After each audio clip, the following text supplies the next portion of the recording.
அனைவருக்கும் வணக்கம். ஸ்ரீ பாலாஜி ஜோதிட நிலையம் உங்களை அன்புடன் வரவேற்கிறது.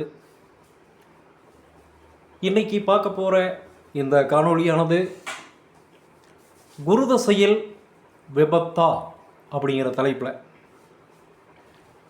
பொதுவாகவே குரு என்ற கிரகம் முழு சுபர் அப்படின்னு நம்ம சொல்லுவோம். அந்த சுப கிரகம் விபத்தை உண்டாகுமா அப்படின்னு ஒரு ஆச்சரியத்தில் தான் இந்த காணொளி. அதுவும் இது போன்ற லக்னங்களுக்கு 2ஆம் அதிபதியாக வரக்கூடிய குரு விபத்தை ஏற்படுத்துவாரா? ஒரு ஆச்சரியமாக இருந்தது. அதனால தான் இதை பதிவிடணும், உங்களோட பகிர்ந்துக்கணும் அப்படின்னு ஒரு ஆசை. இந்த காணொளியில் பார்க்கக்கூடிய இந்த ஜாதகர் ஒரு ஆண் ஜாதகர். அவருடைய பிறந்த தேதி 18/4/1983. பிறந்த நேரம் 3:45 காலை AM. பிறந்த இடம் தருமபுரி. அன்னைக்கு வரக்கூடிய நட்சத்திரம் மிருகசீர்ஷம் 3ஆம் பாதம். அதனால் இந்த ஜாதகருடைய ராசி மிதுன ராசி, லக்னம் கும்பலக்னம். கும்பலக்னம், மிதுன ராசி, மிருகசீர்ஷ நட்சத்திரம் 3ஆம் பாதம். பிறக்கும்போது செவ்வாய் தசை 2 வருஷம் 7 மாதம் 3 நாள் இருப்பில் பிறந்திருக்கிறார். லக்னம் கும்பமாக வருது.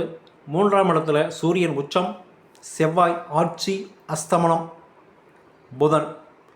4ஆம் இடத்துல சுக்கிரன் ஆட்சி, 5ல் சந்திரன் ராகு, 9ல் சனி வக்கரம் உச்சம், 10ல் குரு வக்கரம், 11ல் கேது மாந்தி. இப்படி இருக்க அமைப்பில் பிறந்திருக்கிறார். லக்னாதிபதி பாருங்கள். பொதுவாகவே எடுத்தோடனே நம்ம லக்னாதிபதியும் ராசி அதிபதியும் பார்ப்போம். லக்னம் கும்பமாக லக்னத்தில் யாரும் இல்லை.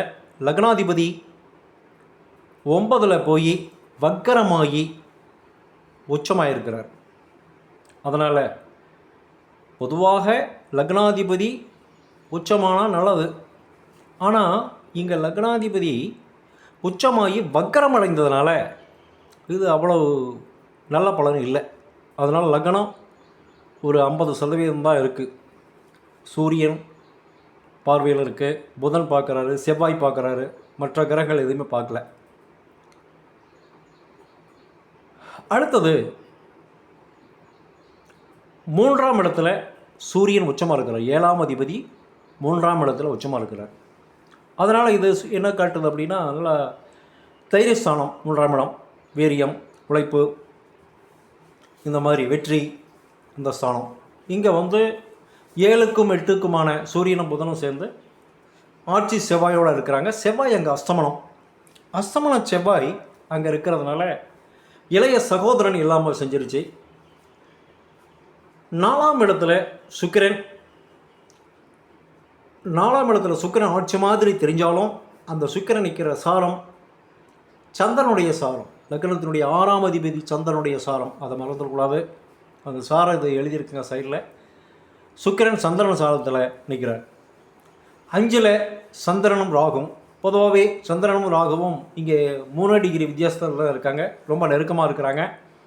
அதனால் இவருடைய மனநிலை அப்பப்போ கொஞ்சம் ஒரே மாதிரி இருக்கிறது இல்லை.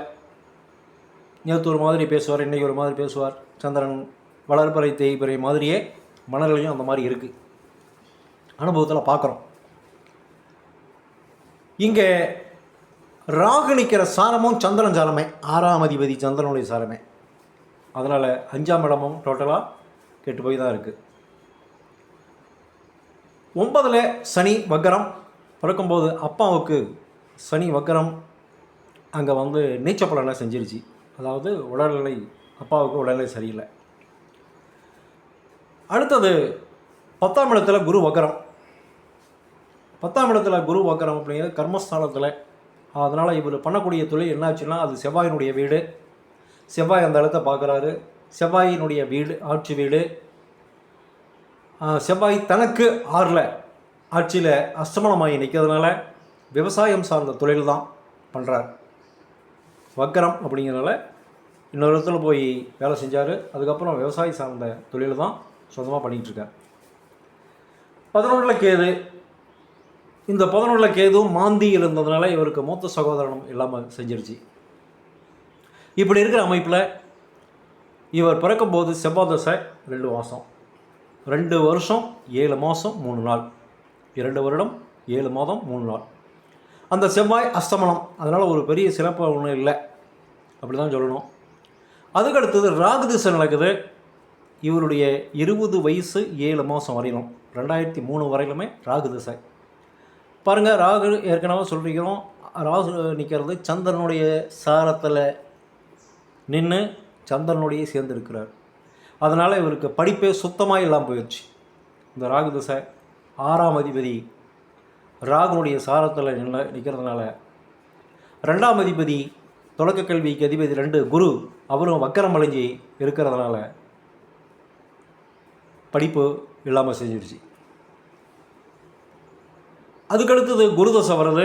இவருடைய 36 வயசு 7 மாதம் வரையிலும் இவருக்கு கல்யாணம், குழந்தைகள், வேலை நல்லா அமையிறது எல்லாமே இந்த குரு தசை தான் அமைச்சு கொடுக்கணும்.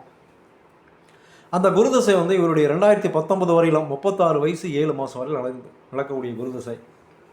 இடையில ஒரு குரு தசை, குரு புத்தி, குரு கெடுத்தது சனி புத்தி, சனி கெடுத்தது புதன் புத்தி. இவருடைய 26 வயசில் குரு தசை புதன் புத்தி வருது. நல்லா பாருங்கள், குரு இந்த லக்னத்துக்கு 2க்கும் 11க்குமான அதிபதி. குரு 10ல் வக்கரமடைஞ்சு இருக்கிறார். அது செவ்வாயினுடைய வீடு. செவ்வாய் பார்க்குறார். அந்த குருவா 2ஆம் அதிபதியான குருவானவர் சனி கேது என்ற பாவர்களுக்கு இடையில சிக்கிக்கிட்டு இருக்கார். அதையும் பார்க்கணும். அந்த குரு, அப்பேற்பட்ட கெட்டுப்போன அந்த குரு 4ஆம் இடம் சுகஸ்தானத்தில் ஆட்சியில் இருக்கிற சுக்கிரனை பார்க்குறார். சுக்கிரன் ஏற்கனவே என்ன சாரத்தில் இருக்குன்னு பார்த்தோம், சந்திரனுடைய சாரம், 6ஆம் அதிபதியினுடைய சாரம். அதனால் இது குரு முழுசும் கெட்டு போயிருக்குது அப்படின்னு தான் சொல்லணும். மறுபடியும் சொல்கிறேன் பாருங்கள், 2க்கும் 11க்குமான குரு சனிக்கும் கேதுக்கும் இடையில சிக்கி வக்கரமாகி செவ்வாய், அஸ்தங்க செவ்வாயினுடைய பார்வையில் ரொம்ப கெட்டு போயிருக்கிறார். அவர் திசை நடத்துகிறாரு. இவருடைய 36 வயசு வரலுமே திசை நடத்துகிறார். அந்த குருவானப்பட்டவர் 4ஆம் இடத்துல ஆட்சியில் இருக்கிற 6ஆம் அதிபதியினுடைய சாரத்தில் நிற்கிற சுக்கிரனை பார்க்குறார். சுக்கிரன் ஏற்கனவே 6ஆம் அதிபதி சாரத்தில் தான் அங்கே நிற்கிறார். ஆட்சி மாதிரி நமக்கு தெரியும். ஆனால் அவர் நிற்கிற சாரம் சரியில்லை. 6ஆம் அதிபதி சந்திரனுடைய சாரம்.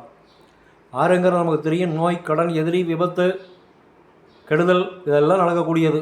கோர்ட்டு கேஸு இந்த மாதிரி எல்லாமே. அந்த சுக்கிரனை குரு பார்க்குறார். இப்படி இருக்கிற அமைப்பில் குரு தசை குரு புத்தி பிறக்குது.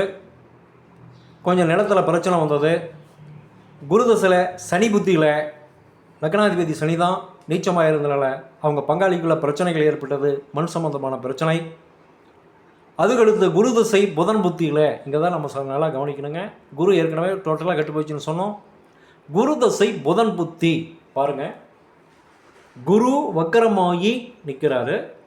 அதுக்கு 6ல் புதன், இந்த லக்னத்துக்கு 8ஆம் அதிபதியாக வரக்கூடிய புதன், 5க்கும் 8க்குமான புதன்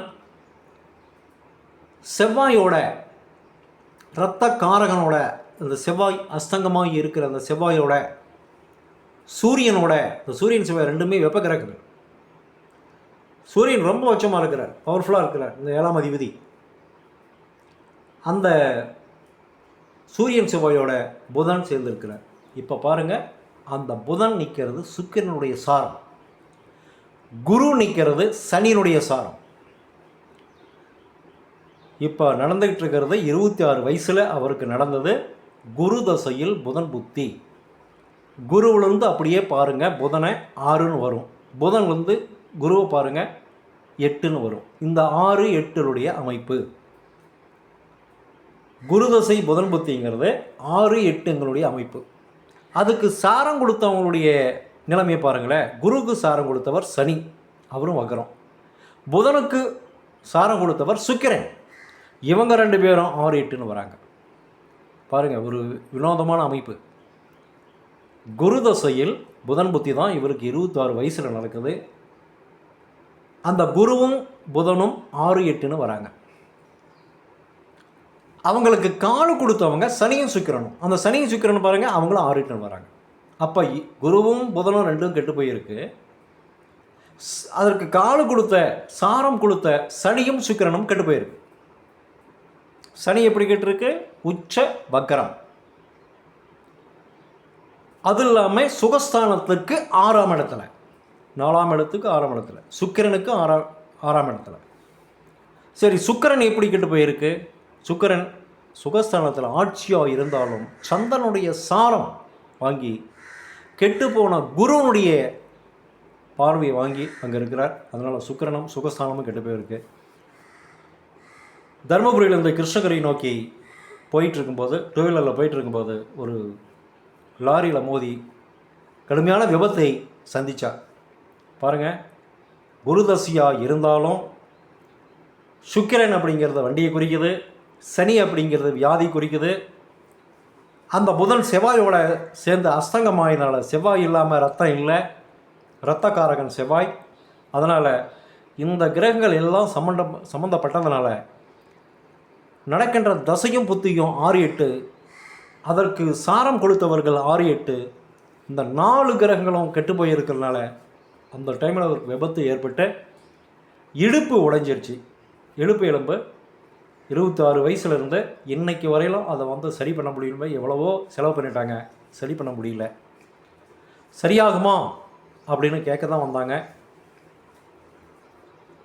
நான் சில பரிகாரமெல்லாம் சொல்லி வைத்தியம் பண்ணுங்க, நம்பிக்கையோடு வைத்தியம் செய்யுங்க அப்படின்னு சொல்லியிருக்கிறேன்.